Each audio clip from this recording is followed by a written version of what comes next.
ಇನ್ನು ರಾಜ್ಯದ ಕೆಲವು ಭಾಗಗಳಲ್ಲಿ ಮಳೆಯ ಅಬ್ಬರ ಜೋರಾಗಿದೆ. ಚಿಕ್ಕಬಳ್ಳಾಪುರದಲ್ಲೂ ಕೂಡ ಇನ್ನು ಮಳೆ ಅವಾಂತರಗಳು ಹೆಚ್ಚಾಗ್ತಿದೆ. ಚಿಕ್ಕಬಳ್ಳಾಪುರದ ಗೌರಿಬಿದನೂರಿನಲ್ಲೂ ಮಳೆಯಿಂದ ಕಾರೊಂದು ಮುಳುಗಡೆ ಆಗಿದೆ.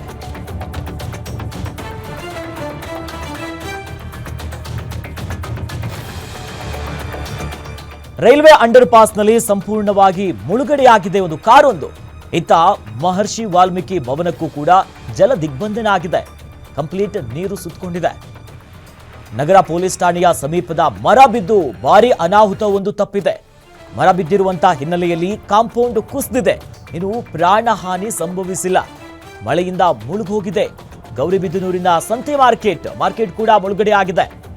ವ್ಯಾಪಾರಸ್ಥರು ಹಾಗೂ ಸಾರ್ವಜನಿಕರು ಪರದಾಡ್ತಿದ್ದಾರೆ. ಮಳೆಯಿಂದ ಆ ಭಾಗದಲ್ಲಿ ದೊಡ್ಡ ಮಟ್ಟದ ಸಮಸ್ಯೆ ಕಾಡ್ತಾ ಇದೆ ಜನರಿಗೆ.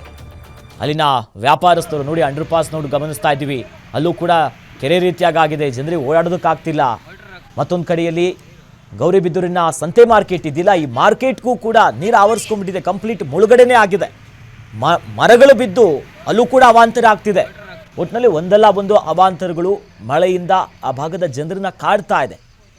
ಹೀಗಾಗಿ ವ್ಯಾಪಾರಸ್ಥರು, ಸಾರ್ವಜನಿಕರು, ಅಲ್ಲಿರುವಂಥವರೆಲ್ಲರೂ ಕೂಡ ಇದಕ್ಕೊಂದು ಪರಿಹಾರವನ್ನು ಕೊಡಿ, ನೀರು ಹೋಗೋದಕ್ಕೊಂದು ವ್ಯವಸ್ಥೆ ಮಾಡಿಕೊಡಿ ಅಂತ ಸದ್ಯ ತಮ್ಮ ಅಳಲನ್ನು ತೋಡ್ಕೊಂತಿದ್ದಾರೆ.